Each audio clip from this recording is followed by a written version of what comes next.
Blood stained the snow as she dragged herself forward, each breath a knife through broken ribs, the rejection mark burning like acid on her skin. Nobody saves a rejected Omega. Nobody except the dying wolf she found beneath the frozen oak, whose golden eyes held secrets that would shatter everything she knew about pack law, destiny, and the ruthless Alpha King who was already hunting for what she'd just rescued. The winter wind carried his howl across 3 territories. He was coming, and he never failed to claim what belonged to him. She had been nothing for so long that she'd forgotten what it felt like to be seen. The rejection ceremony had stripped away more than her pack bonds. It had peeled back her identity, her worth, her right to exist in the only world she'd ever known. When an Omega is rejected, the pack doesn't simply cast them out. They erase them. Every scent marker gets covered.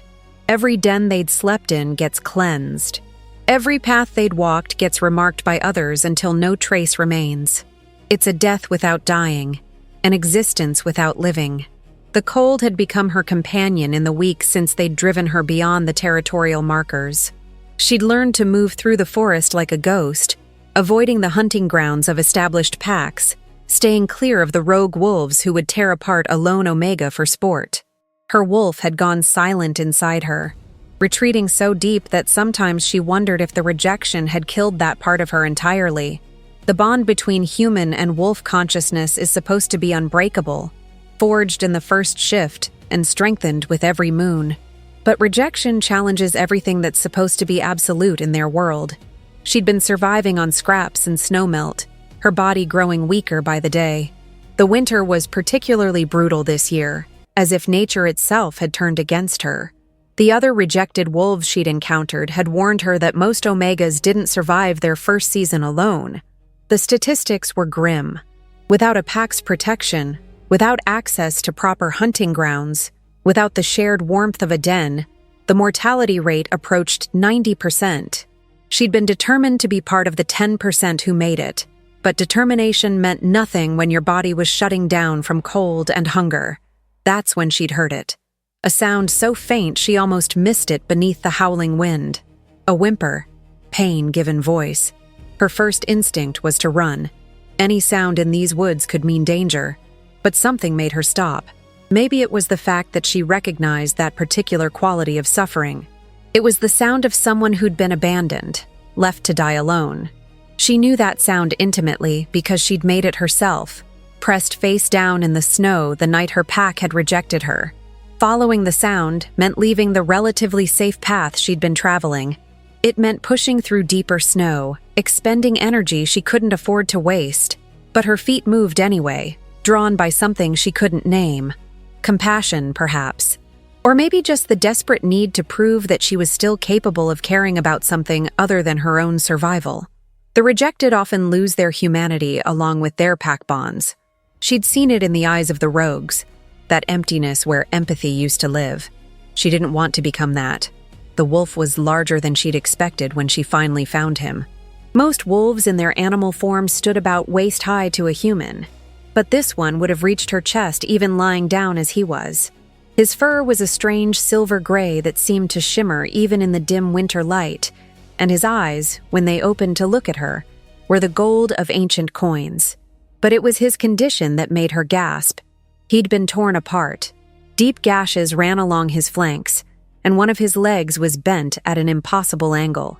The snow around him was pink with diluted blood, and she could see he'd been there long enough for hypothermia to set in. Normal protocol would be to report a dying wolf to the nearest pack. They would send trackers to identify him and notify his family. But she wasn't part of any pack anymore, and something about the way he looked at her made her hesitate. There was intelligence in those golden eyes, a clarity that suggested this wasn't just any wolf. The wounds on his body weren't random. They were deliberate, placed with precision. This wolf had been attacked by someone who knew exactly how to bring down a stronger opponent. This was an assassination attempt, not a simple territory dispute. She should have walked away. Getting involved in pack politics was the fastest way for a rejected Omega to end up dead. But those eyes held hers, and she saw something in them that she recognized. Betrayal. Whoever had done this to him hadn't been a stranger. The knowledge settled in her gut like a stone. He'd been hurt by someone he trusted, just as she had been. The parallel was too strong to ignore. Before she could talk herself out of it, she was kneeling beside him in the blood-stained snow. Her knowledge of healing was limited but not non-existent. Omegas in her former pack had been trained in basic medical care because they were often responsible for tending to injured pups and elderly pack members. She could set bones, stitch wounds, and identify which plants had medicinal properties. But this wolf needed more help than she could provide with her bare hands in the middle of a frozen forest. He needed shelter, warmth, and time, all things that were in desperately short supply. There was a cave system she'd discovered 2 days prior, about a mile north of her current position. It wasn't much, just a shallow depression in a hillside, but it would provide protection from the wind and snow. Getting him there would be nearly impossible given his size and her weakened state, but she had to try. She couldn't explain the compulsion, even to herself. Maybe it was simply that saving him would prove she was still capable of affecting the world in a positive way. Maybe it was that she saw in him a chance at redemption for all the times she hadn't been strong enough to save herself. She started by assessing his injuries more carefully. The leg was definitely broken, but it was a clean break that she could splint. The gashes were deep, but had mostly stopped bleeding, which was both good and bad. Good because he wasn't actively hemorrhaging. Bad because it meant his body was shutting down, conserving blood flow to vital organs. She needed to get him warm immediately. Using her own body heat was risky given her condition, but it was the only option available. She pressed herself against his massive form, wrapping her arms around his neck and trying to share what little warmth she had. His fur was coated with ice crystals, and she could feel how cold he was even through her torn clothing. She talked to him as she worked, keeping up a steady stream of words that were as much for her own comfort as his. She told him about the cave, about her plan to move him, about the herbs she knew would help with infection. She talked until her voice went hoarse, and through it all, those golden eyes stayed fixed on her face. When she felt him start to shiver, she knew it was time to move. Shivering was good. It meant his body was still fighting. She fashioned a rough travois from fallen branches and her own tattered cloak, then began the agonizing process of shifting his bulk onto it. He tried to help, pushing with his good legs, and she was struck by how much trust it took for him to allow this. Wolves, especially males, especially those who were clearly powerful based on their size, didn't accept help easily. The fact that he was cooperating suggested either that he was too far gone to resist, or that he'd made a conscious choice to trust her. She hoped it was the latter.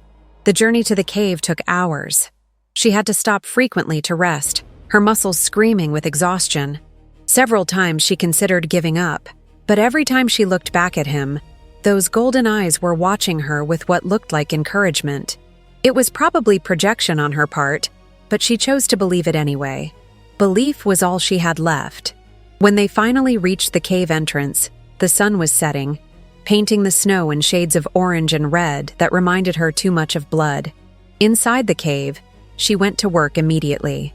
She'd stashed some supplies there during her previous visit, a small pile of dry wood that she'd been hoarding, some strips of bark that could be used for bandages, and a collection of medicinal plants she'd gathered during warmer days. It wasn't much, but it would have to be enough. She built a fire first, coaxing the flames to life with shaking hands. The warmth was immediate and glorious, and she saw the wolf's body relax slightly as heat began to fill the small space. Next came the difficult part. She had to clean and close his wounds. She had no needle or thread, so she would have to rely on a paste made from certain tree resins and crushed herbs that she'd learned could seal cuts. It wasn't ideal, but it was better than leaving them open. She worked as gently as she could, but she knew it hurt him. His body went rigid under her hands, and small growls escaped his throat, but he never snapped at her. The restraint that must have taken amazed her. Any normal wolf would have bitten first and asked questions later when experiencing that level of pain. The broken leg was her biggest concern. She'd never set a bone on anything larger than a rabbit before, but she remembered the principles her pack's healer had taught her. Align the bones, stabilize with a splint, immobilize completely. She gathered the straightest sticks she could find and tore more strips from her cloak to use as bindings. When she finally pulled the leg straight, she felt the bones grind together and had to fight not to vomit. The wolf's howl of pain echoed through the cave and probably carried for miles, but there was nothing to be done about that. She worked quickly after that, securing the splint before he could move and damage the leg further. By the time she finished, both of them were exhausted. She collapsed beside him, her back against the cave wall, the fire crackling between them and the entrance. She'd done everything she could. Now it was up to him to fight.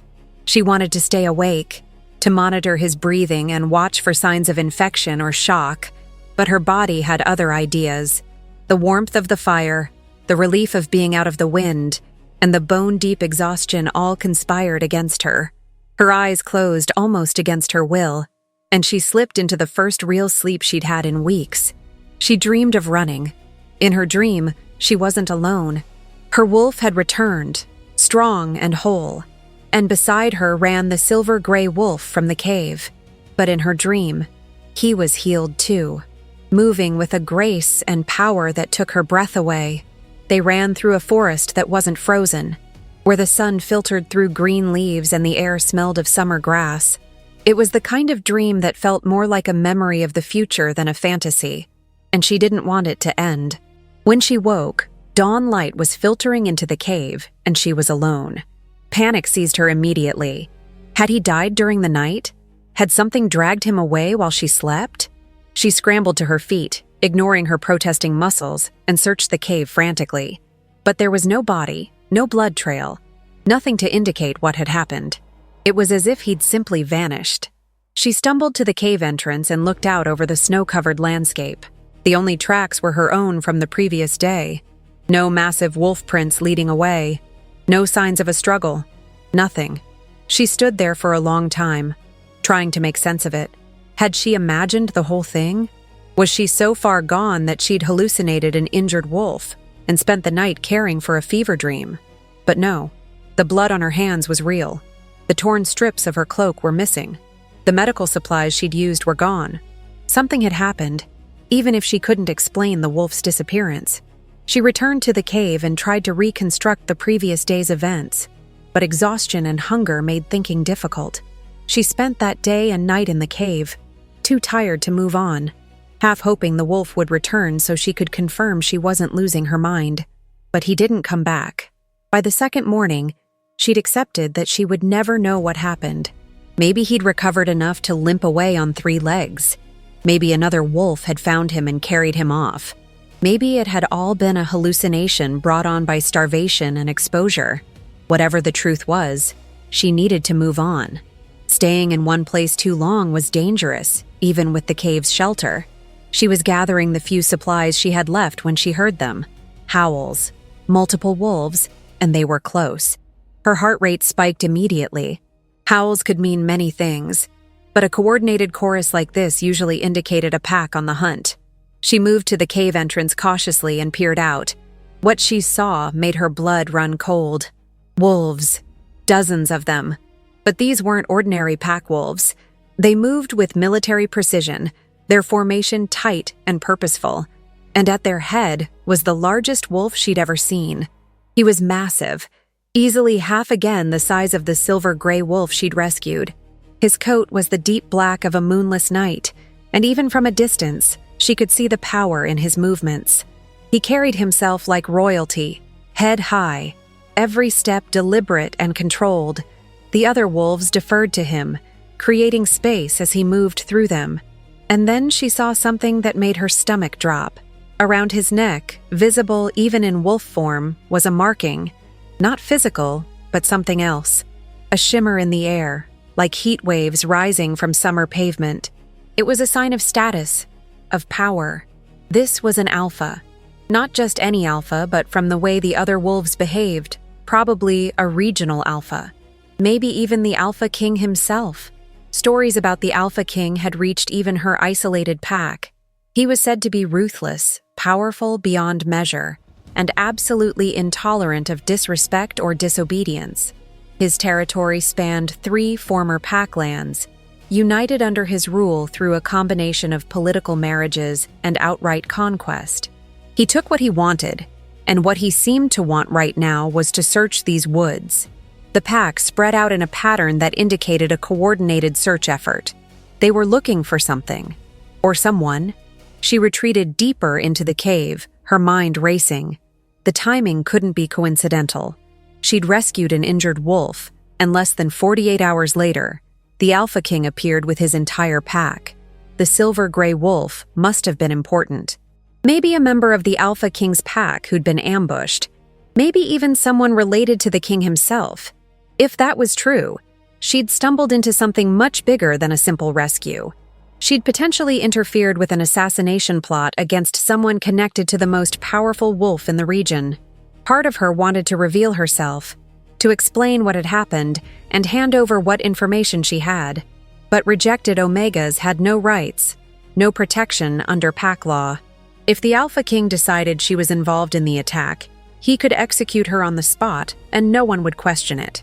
If he decided she'd helped for ulterior motives, trying to gain favor or leverage, the result would be the same. Her only chance was to hide and hope they passed by without detecting her presence. She'd underestimated their tracking abilities. Within minutes, several wolves had broken off from the main group and were heading directly for her cave. She pressed herself against the back wall, trying to make herself as small as possible, knowing it was futile. Wolves tracked by scent, and the cave probably reeked of her and the injured wolf she'd treated. There was nowhere to run, no way to hide. When the first wolf appeared at the entrance, blocking the light, she closed her eyes and prepared for the end. But the attack didn't come. Instead, she heard a sound that confused her. The wolf at the entrance whined, a high-pitched sound of confusion or distress. Then it backed away, and she heard several wolves making similar noises. Cautiously, she opened her eyes. 3 wolves stood at the cave entrance now, but none of them were advancing. They seemed agitated, looking at her and then at each other, communicating in ways she couldn't understand from their body language alone. Then the massive black wolf appeared, the Alpha King. Even in wolf form, his presence was overwhelming. He was authority made flesh, power condensed into a single overwhelming package. The other wolves immediately made space for him, lowering their heads in submission. He stared into the cave, those eyes, silver where the injured wolves had been gold, fixed on her with an intensity that made her want to crawl out of her own skin. For a long moment, nothing happened. Then, impossibly, he shifted. The transformation was faster than any she'd seen before. One moment a wolf, the next a man, and barely a heartbeat between the 2 states. He stood well over 6 feet tall, his body heavily muscled, his black hair falling to his shoulders. He wore clothing that marked him as not just powerful, but wealthy, dark leather and fine wool that probably cost more than her entire former pack saw in a year. But it was his face that caught her attention. Hard angles, sharp features, and those silver eyes that seemed to see straight through her. When he spoke, his voice was deep and carried an edge of command that made her instinctively want to obey. "You," he said, and that single word contained multitudes. Question, statement, accusation, demand. She couldn't move, couldn't speak, could barely breathe. He took a step forward, ducking slightly to enter the cave, and his scent hit her. Alpha pheromones mixed with something else, something wild and dangerous that made her wolf, silent for so long, suddenly stir inside her. "You're the one who was here. I can smell him on you. Where is he?" She tried to answer, but her voice wouldn't work. Rejected Omegas weren't supposed to speak to Alphas, especially not Alpha Kings. The social hierarchy was absolute. She was nothing, and he was everything. Speaking without permission could be interpreted as a challenge, as disrespect. But his question demanded an answer. She forced words past her frozen throat. Gone. He was gone when I woke up. I tried to help him, but he disappeared. The Alpha King studied her for a long moment. Then he moved closer, so close she could feel the heat radiating from his body. He reached out and she flinched, expecting violence. But his hand was surprisingly gentle when it touched her chin, tilting her head up so she had to meet his eyes. "You reek of blood, medicine, and him. Tell me what happened." All of it. Now. So she did. The words tumbled out in a rush, starting with finding the injured wolf and ending with waking to find him gone. She left nothing out, including her own status as a rejected Omega and her suspicions about the nature of his injuries.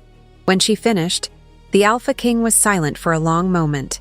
His expression was unreadable, but something flickered in those silver eyes.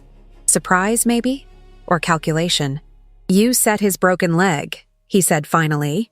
It wasn't a question. "You cleaned and sealed his wounds. You gave him shelter and warmth. Why would a rejected Omega risk her life for a strange wolf?" The question felt like a trap, but she answered honestly. "Because I knew what it felt like to be left to die alone. Because I could help. So I did. Because it was the right thing to do." Something in his expression shifted at that. The hardness softened fractionally, though his intensity never wavered. "You have no idea what you've done, little Omega. That wolf you saved? He's my brother, my heir, the crown prince of my territories. Someone tried to kill him to destabilize my rule and potentially start a war between packs. You saved his life, which means you've inadvertently changed the political landscape of this entire region." The words didn't fully register at first. His brother, the crown prince. She'd saved someone whose death would have triggered a war. The weight of that realization was crushing. "I didn't know," she whispered. "I just wanted to help." "Intention is irrelevant to consequence," the Alpha King said, but there was something almost approving in his tone. "Though I suspect your lack of political knowledge actually worked in your favor. A wolf with more awareness might have left him to die to avoid involvement. You helped because you saw suffering and acted to end it. That's remarkably foolish and uncommonly brave in equal measure." He released her chin and stepped back, though his gaze never left her face. "My brother survived because of you. Our trackers found him 2 territories over, weak but alive, with your scent still on him. He told us what happened, or as much as he remembers through his fever dreams. He insisted we find you, to ensure your safety and extend proper gratitude. So here I am, standing in a freezing cave with a rejected Omega who should be long dead but somehow isn't. Tell me, little one, what should I do with you?" The question hung in the air between them. What should he do with her? She had no answer. Her life wasn't hers to direct anymore. As a rejected Omega, she existed at the sufferance of any pack or alpha who encountered her. If he wanted to kill her to eliminate a witness to his brother's vulnerability, that was his right. If he wanted to take her into his pack as a servant, that was also his prerogative. She had no say in the matter. Her silence apparently answered for her. "You don't even think to ask for anything," he said, and there was a strange note in his voice. "Most wolves in your position would be begging for pack membership, for protection, for reward, but you just stand there, accepting whatever fate I decree. That's the mark of a truly broken Omega, isn't it? When you stop fighting for even the possibility of better." His words cut deeper than any physical wound, because they were true. She had stopped fighting. The rejection had taken that from her. She waited for his judgment with the numb acceptance of someone who'd already died inside. But what he said next shattered that numbness completely. "I'm bringing you back with us. You'll be placed under my personal protection, given quarters in the pack house, and provided with everything you need to recover your health. Once you're strong enough, we'll discuss your future. This is not negotiable. My brother owes you a life debt, which extends to me and to the entire pack. You will be honored, not hunted. Do you understand?" She didn't understand. None of this made sense. Rejected Omegas didn't get second chances. They certainly didn't get personal protection from Alpha Kings. This had to be a trick, a cruel joke that would end with her humiliation or death.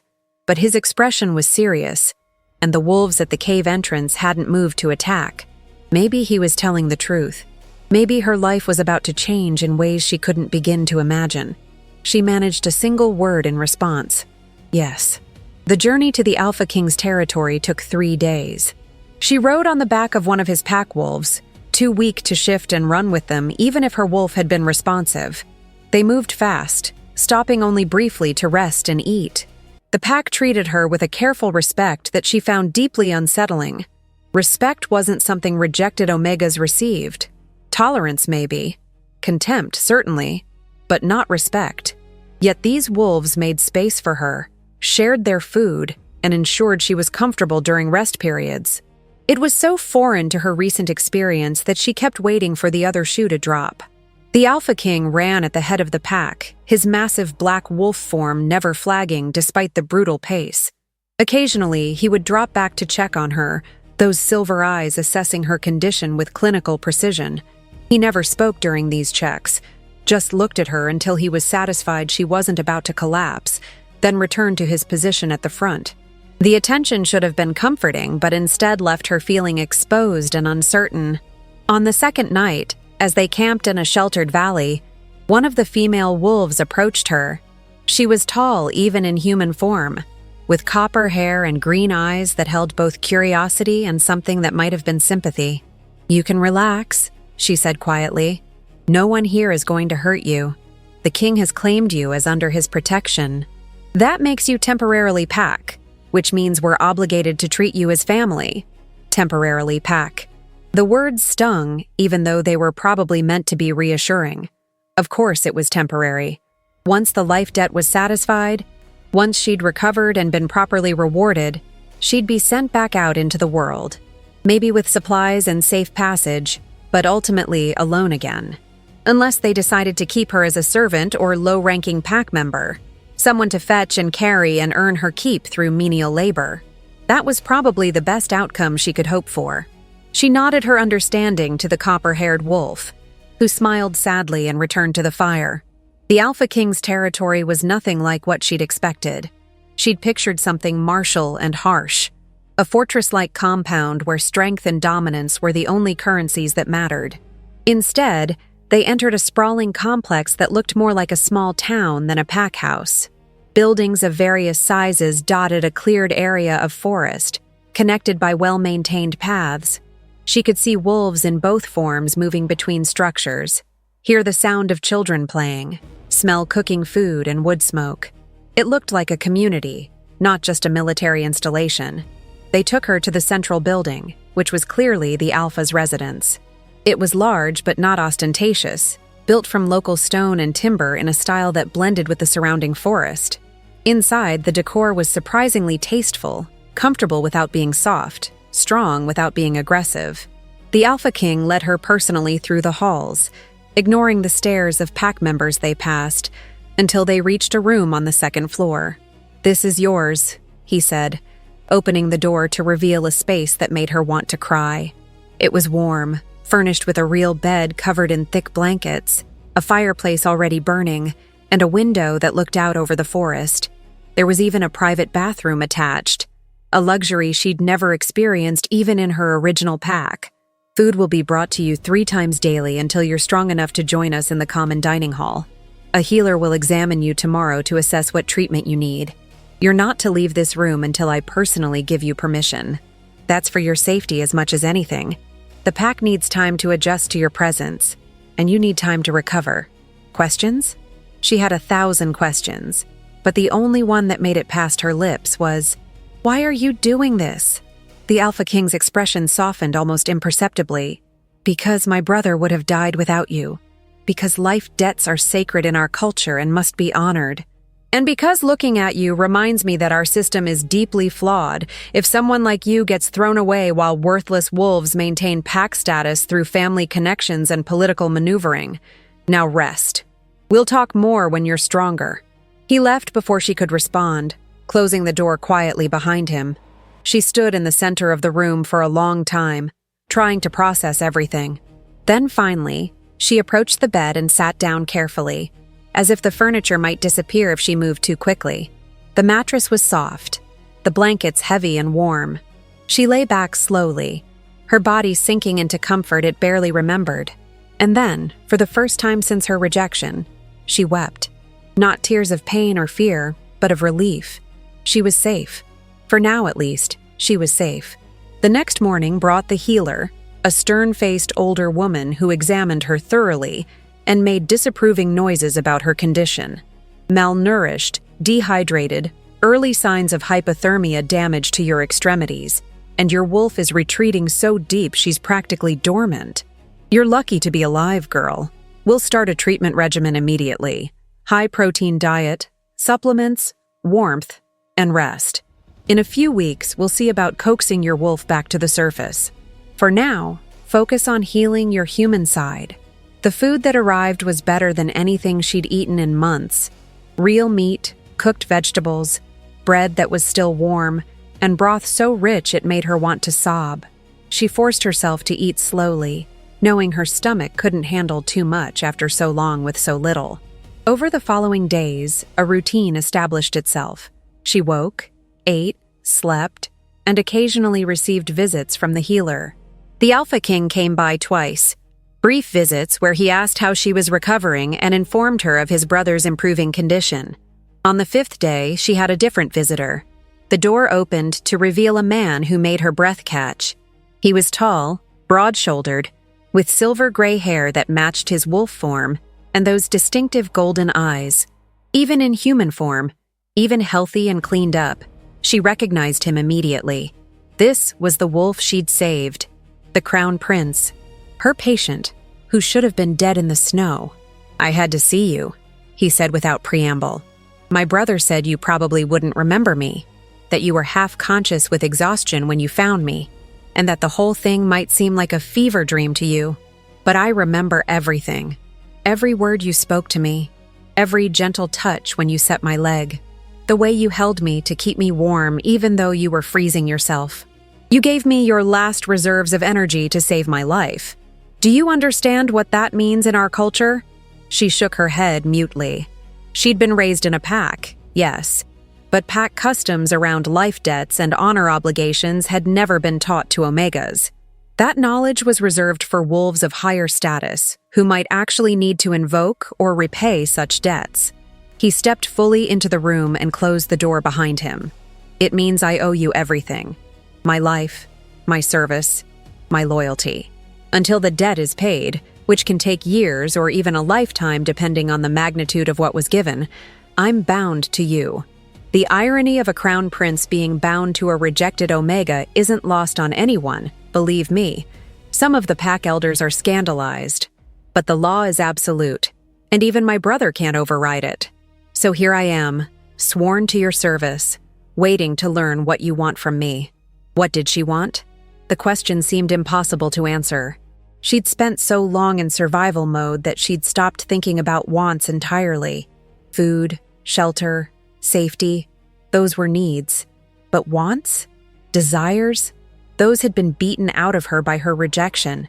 She looked at this powerful male, this crown prince who claimed to owe her everything, and realized she had no idea how to answer his question. "I don't want anything," she said finally. "I helped you because you needed help, not because I expected payment or reward. The fact that your brother has given me shelter and safety is already more than I ever thought I'd have again. You don't owe me anything." He laughed, but it wasn't mocking. "You really don't understand, do you? This isn't about what you want or don't want. This is about honor, about the cosmic balance that governs our kind. You gave life when you had no obligation to do so. That creates a debt that must be repaid.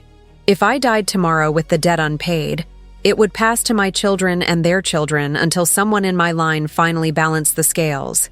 So no, little Omega, you don't get to simply absolve me of this. We're bound now, whether you like it or not." The weight of his words settled over her. She'd thought saving him was a simple act of compassion with no strings attached. Instead, she'd tied herself to the royal family of the most powerful pack in the region through bonds that couldn't be broken by simple refusal. The implications were staggering. A rejected Omega with a crown prince bound to her service. It was the kind of situation that started wars or revolutionized pack structures. Neither option seemed particularly appealing. Over the following weeks, her body recovered slowly. The healer's treatments worked, though she warned that full recovery would take months. Her wolf remained silent, and that worried the medical staff more than her physical injuries. A wolf separated from their human side for too long could cause permanent psychological damage. They tried various techniques to coax her wolf back to awareness, but nothing seemed to work. It was as if that part of her had decided to die, even if her body continued living. The Crown Prince visited daily, and despite her initial discomfort, She found herself looking forward to his appearances. He was different from what she'd expected of royalty. Yes, he was confident and commanding when needed, but he was also kind, funny, and genuinely interested in her as a person, rather than just an obligation he needed to fulfill. He told her stories about growing up in the pack, about his brother's rise to power, about the politics that governed their world. In return, she found herself sharing her own history, talking about her rejection and the circumstances that led to it. She'd been rejected because she'd defended a young pup who was being bullied by the alpha's son in her former pack. The alpha's son had claimed she'd attacked him unprovoked, and rather than investigate, the alpha had chosen to believe his own child. The fact that she was an Omega, someone with naturally lower status and less political value, made the decision easy. Cast her out, maintain pack harmony, and avoid having to discipline his heir. It was pragmatic and completely unjust in equal measure. When she finished the story, the Crown Prince was silent for a long moment. Then he said something that surprised her. That took courage. Standing up for someone weaker when you knew it would cost you everything. Most wolves, regardless of rank, wouldn't have done that. You might have been born an Omega, but you have the heart of an Alpha. That combination is incredibly rare and incredibly valuable. His words stirred something inside her, some long dormant part of herself that had believed she might be worth something once upon a time. Her wolf, which had been silent for so long, gave the faintest internal flicker. It was gone as quickly as it appeared, but it was the first sign of life she'd felt from that part of herself in months. Maybe she wasn't as broken as she'd thought. Maybe there was still a chance at becoming whole again. The Alpha King himself remained a distant figure, but she was increasingly aware of his presence. He was always somehow around when she ventured out of her room, which she'd been allowed to do after 2 weeks. He never approached directly, but she could feel his gaze on her, assessing, calculating. It should have felt threatening, but instead, it felt oddly protective, as if he was standing guard against threats she couldn't even see yet. On her 23rd day in the pack house, everything changed. She'd been cleared to eat in the common dining hall, and she'd nervously made her way there for dinner. The hall was massive, filled with long tables where pack members ate together in a display of community she'd never experienced. Eyes tracked her as she entered, and conversations died as wolves noticed the rejected Omega in their midst. She almost turned and fled, but the Crown Prince appeared at her elbow and guided her firmly toward a specific table. It was the head table, where the Alpha King and his closest advisors sat. Taking a seat, there was a statement, a public declaration that she was under the highest level of protection. As she sat down, acutely aware of every eye in the room fixed on her, the Alpha King stood. The room fell completely silent. When he spoke, his voice carried to every corner of the vast space. This Omega saved my brother's life. She did so expecting nothing, asking for nothing, and knowing it might bring danger upon herself. She demonstrated courage, compassion, and selflessness that put most of us to shame. She is under my personal protection and owes a life debt to no one, while my brother owes such a debt to her. Anyone who challenges her, threatens her, or shows her disrespect will answer to me personally. She is to be treated as if she were pack, with all the rights and privileges that entails. Is this understood? The response was a chorus of acknowledgments, a physical wave of sound that washed over her. She kept her eyes on her plate, unable to meet anyone's gaze, feeling the weight of the entire pack's attention. When the Alpha King sat down again, he was closer to her than before, his massive frame radiating heat and power. He leaned in slightly and spoke quietly enough that only she could hear. "Breathe, little Omega. You're safe here. I promise you that." And somehow, impossibly, she believed him. The next morning she woke to the sound of growling outside her door. Not aggressive growling, but the warning kind that wolves use to alert each other to danger. She dressed quickly and opened the door to find 2 pack members standing guard, both in defensive positions and staring down the hallway at something she couldn't see. One of them, a young male with brown fur in his wolf form and nervous eyes in his human one, glanced at her. "Stay inside. We've got a situation." But she'd spent too long taking orders and hiding away. Whatever was happening, it involved her. She could feel it. She stepped into the hallway despite the guards' protests and immediately understood the source of the tension. At the end of the corridor stood 3 wolves she recognized. Wolves from her old pack, the ones who had participated in her rejection ceremony. They were deep in discussion with the Alpha King, their body language submissive, but their presence threatening simply by virtue of who they were and what they represented. She approached despite every instinct screaming at her to run. As she got closer, she heard fragments of the conversation. Evidence suggests Omega's involvement. Assassination plot. Demand she be handed over for pack justice. Her stomach dropped. They were accusing her. Of course they were. They'd cast her out, and now that she'd found protection with the most powerful pack in the region, they wanted to reclaim her for punishment. It was the kind of political maneuvering that she'd seen before, where convenient scapegoats were created to cover for actual crimes. The Alpha King's response was cold enough to freeze blood. You come into my territory, to my pack house, and demand I hand over someone under my personal protection because you claim she's involved in a plot against my brother? The brother she saved with her own hands while your pack was nowhere to be found?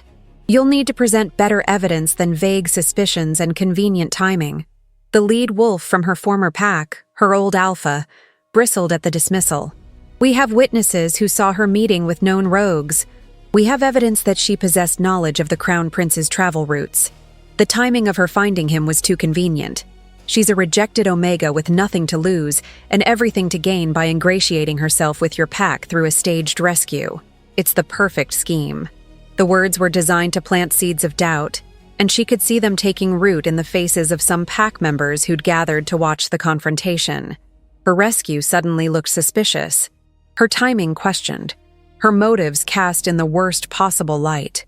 It was a masterful piece of character assassination, taking facts and twisting them until truth became indistinguishable from lies. Before the Alpha King could respond, she stepped forward. She'd been silent too long, accepting others' judgments about her worth and her character. But these accusations demanded a response, and she was done letting others speak for her. Her voice was quieter than the Alpha King's had been, but it carried through the sudden silence that fell when she appeared.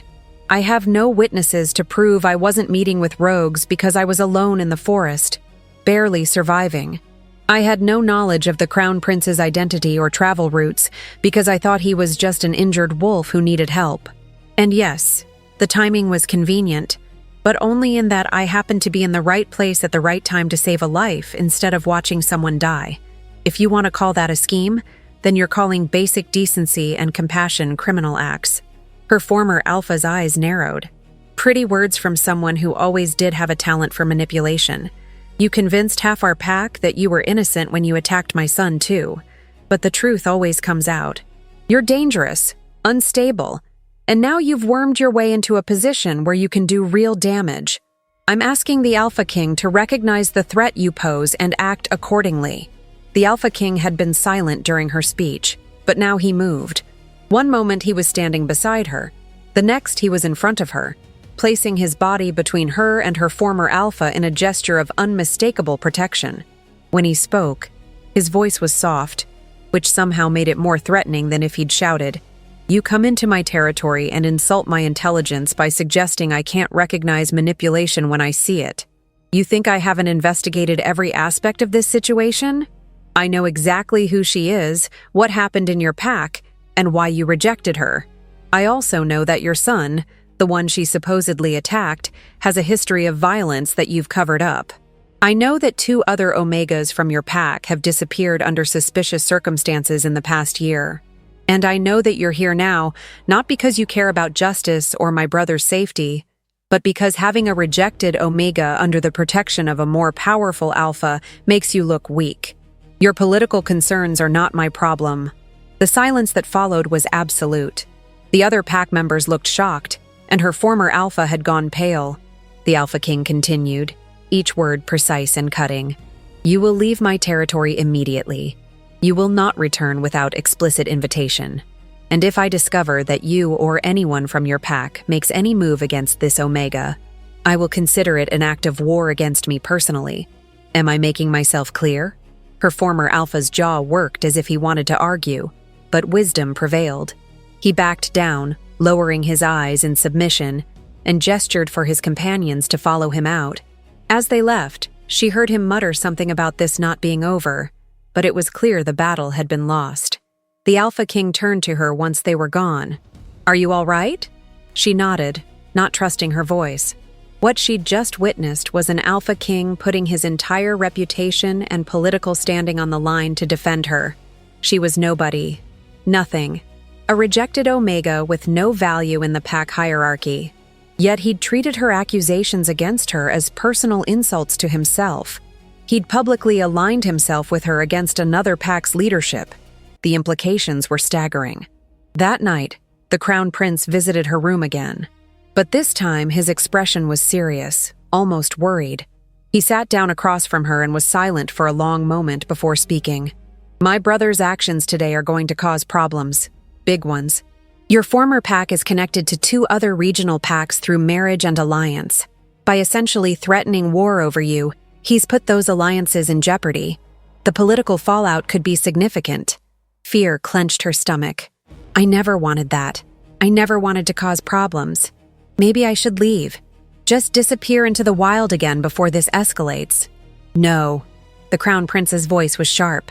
"That's exactly what they want. They make accusations, we fold under pressure, and they win. Besides, my brother doesn't make idle threats. If he said he'd go to war over you, he meant it. The question you should be asking is why." Why indeed? She'd wondered the same thing. The life debt was important, yes. But was it worth risking a multi-pack war? There had to be more to it. The Crown Prince seemed to read her thoughts because he smiled slightly. "My brother doesn't do anything without multiple reasons. Yes, there's the life debt.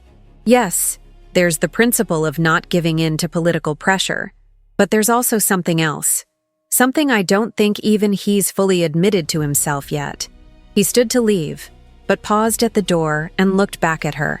"He sees something in you. Something that resonates with him on a level deeper than politics or obligation. Watch him sometime when he thinks no one's looking. Watch how his eyes track you across a room. Watch how he positions himself to always be between you and potential threats. That's not duty, little Omega. That's something far more dangerous and far more precious. I suggest you decide how you feel about that before it becomes unavoidable." After he left, she lay awake for hours, turning his words over in her mind. She'd noticed the Alpha King's attention, of course. It was impossible not to notice someone that powerful and intense when they focused on you. But she'd attributed it to his sense of responsibility, to his need to ensure the life debt to his brother was properly honored. The possibility that it might be something else, something personal, hadn't occurred to her. And now that the idea had been planted, she couldn't stop thinking about it. Did she feel anything for him? It was hard to separate genuine emotion from gratitude and relief. He'd saved her life, given her shelter, and protected her from her enemies. Any Omega in her position would feel drawn to that level of security and protection. But was there more? When she thought about his rare smiles, the way his voice softened when he spoke to her privately, the heat of his presence when he stood close, something stirred inside her. Something that felt less like gratitude and more like attraction. The realization terrified her. Rejected Omegas didn't attract Alpha Kings. That wasn't how the world worked. The social distance between them was astronomical, and attempting to bridge it would only lead to humiliation and pain. Better to keep her feelings, whatever they were, locked away where they couldn't cause problems. She'd mastered the art of making herself small and invisible. She could do it again, even with her emotions. But fate, it seemed, had other plans. 3 days after the confrontation with her former pack, news arrived that changed everything. The wolves responsible for the attack on the Crown Prince had been found. They were rogues, yes, but rogues who'd been hired and coordinated by someone with deep pockets and political connections. The investigation was ongoing, but initial evidence pointed toward a conspiracy that reached much higher than anyone had initially suspected, potentially high enough to implicate members of several pack leaderships, including her former alpha. The revelation sent shockwaves through the region. Pack leaders called for emergency councils. Alliances shifted. And suddenly, the Alpha King's defense of her looked less like irrational protectiveness and more like strategic brilliance. He'd known, or at least suspected, that the accusations against her were part of a larger cover-up. By refusing to give her up, he'd maintained control of a key witness and prevented the conspirators from eliminating someone who might have information they needed. She was moved to more secure quarters, deeper in the pack house, with guards posted around the clock. The Crown Prince explained that until they understood the full scope of the conspiracy, anyone connected to the case was at risk. She was both protected prisoner and valued asset, her status shifting with each new piece of information that emerged from the investigation. The Alpha King himself questioned her extensively about everything she'd observed before, during, and after rescuing his brother. She told him about the precise nature of the wounds, which suggested the attackers had specific knowledge of wolf anatomy and weak points. She told him about the strange smell she'd noticed but couldn't identify, something acrid and chemical that didn't belong in a forest setting. She even told him about the silver-gray wolf's behavior, how he'd seemed resigned to death until she'd arrived, as if he'd already accepted his fate. Each piece of information was recorded, analyzed, and added to a growing picture of a carefully orchestrated assassination attempt that had nearly succeeded. The only thing that had saved the Crown Prince was the unexpected appearance of a rejected Omega, who had no connection to any pack politics and no reason to let him die. She'd been the random factor that the conspirators hadn't accounted for, and her simple act of compassion had derailed their entire plan. As the investigation progressed, she found herself spending more time with the Alpha King. He would come to her quarters late at night, after the rest of the pack had settled, and they would talk for hours, sometimes about the case, but increasingly about other things. He told her about the burden of leadership, about the compromises he'd had to make to unite the 3 territories under his rule. She told him about life as an Omega, about the invisible walls that separated wolves by rank, about the casual cruelties that were so normalized no one even questioned them. These conversations revealed a side of him that she suspected few people ever saw. Beneath the ruthless Alpha King was a man who questioned the systems he'd inherited, who wondered if there weren't better ways to organize their society, who carried the weight of every decision that affected lives. He listened when she spoke, really listened, not just waiting for his turn to talk. And slowly, almost imperceptibly, the distance between them began to close. One night, as they sat by the fire in her quarters, he said something that made her breath catch. "I'm going to ask you a question, and I want you to answer honestly, without worrying about what you think I want to hear. Can you do that?" She nodded, though anxiety twisted in her gut. His expression was serious, almost vulnerable in a way she'd never seen before. "Do you think pack hierarchy serves a purpose? Or is it just institutionalized oppression disguised as social structure?" The question was explosive. Challenging pack hierarchy was tantamount to heresy in their world. But he'd asked for honesty, and something about this moment felt important enough that she couldn't hide behind safe answers. "I think it might have served a purpose once, when we were purely survival-focused and needed clear chains of command. But now? Now it mostly just perpetuates inequality and prevents talented wolves from contributing fully because they were born into the wrong classification. Omegas are treated as lesser even though we're often the most empathetic, the best at conflict resolution, the most attuned to pack emotional health. Alphas are assumed to be natural leaders even when some of them are tyrants who got their position through birth rather than merit. The system is broken, but everyone's too invested in it to admit that." She expected anger or dismissal. Instead, he smiled. "That's what I thought.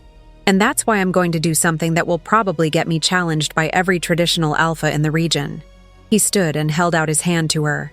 "Come with me. There's something I want to show you."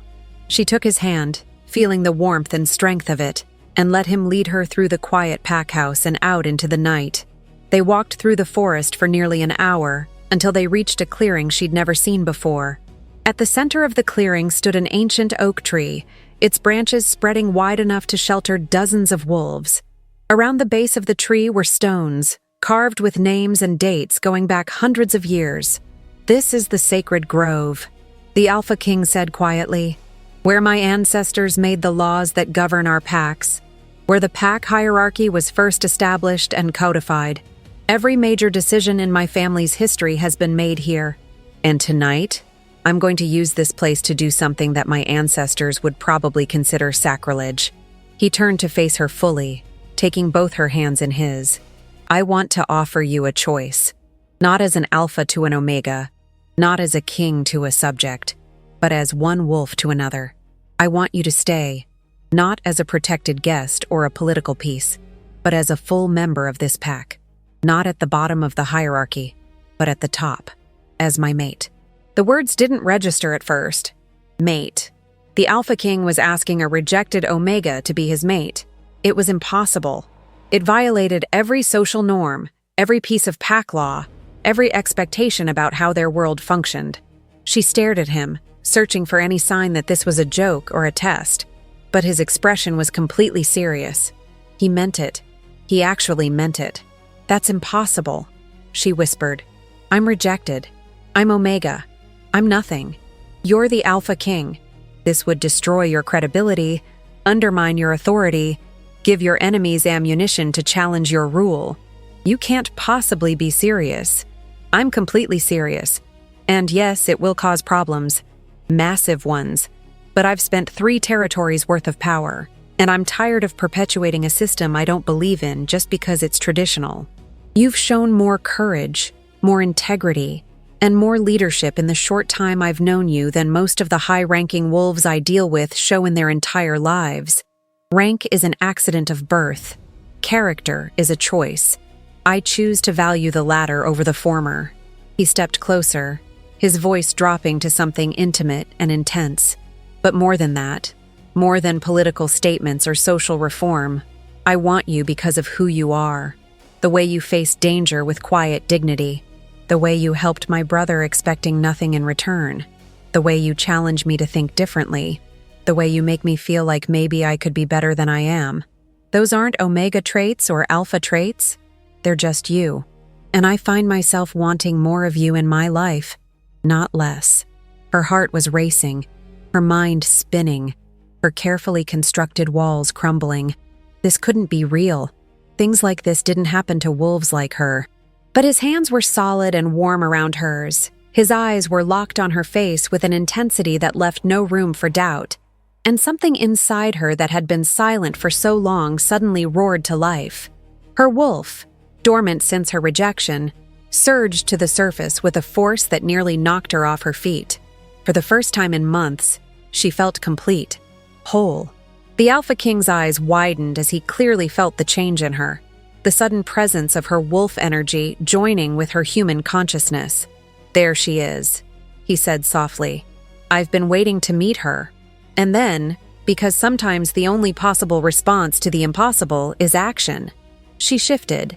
The transformation was smooth and natural, her body flowing from human to wolf form without the usual discomfort of joints realigning and bones restructuring. She stood on 4 legs, her coat the russet brown that marked her Omega status, and looked up at the massive black wolf that the Alpha King had become in the seconds after her own shift. They didn't speak, because wolves didn't need words. They communicated in body language, in scent, in the subtle cues that humans could never quite master. He approached her slowly, giving her every opportunity to retreat, to reject this impossible situation, and the even more impossible offer he'd made. But she stood her ground, and when he touched his nose to hers in the universal wolf gesture of acceptance and affection, she felt something inside her chest crack open and light flood in. They ran together that night, through the forest under a moon that seemed brighter than it had any right to be. He let her set the pace, following rather than leading, treating her as an equal despite the vast difference in their size and power. When they finally returned to the sacred grove as dawn was breaking, both exhausted and exhilarated, she knew her answer to his impossible question. She shifted back to human form, not caring that she was naked and vulnerable in the morning light. Yes, she said simply. I choose yes. Not because you're an Alpha King, not because you saved me, but because you see me, the real me, beneath the rank and the rejection and all the damage that's been done. You see me, and you're offering me the chance to be seen. How could I say no to that? The smile that broke across his face was like nothing she'd ever seen before. Pure joy, unguarded and genuine. He shifted back to human form and pulled her into his arms, holding her close enough that she could feel his heartbeat. "We're going to cause such an uproar," he said into her hair. "The traditional packs are going to lose their minds. Some of them will probably challenge me directly." "I know," she said, "and I'm terrified, but I'm also tired of letting fear dictate my choices. If we're really going to do this, if we're really going to challenge the entire pack hierarchy system, then we might as well go all in." He pulled back enough to look at her face, his expression turning serious. "This won't be easy. There will be pack members who refuse to accept you. There will be political consequences that ripple through all the territories. Your former pack will see this as the ultimate insult. We'll face opposition from every direction. Are you sure you're ready for that?" She thought about everything she'd survived. The rejection, the winter alone, the desperate fight for survival, the accusations and political maneuvering. She'd already been through the worst that their world could throw at her. What was a little more adversity compared to that?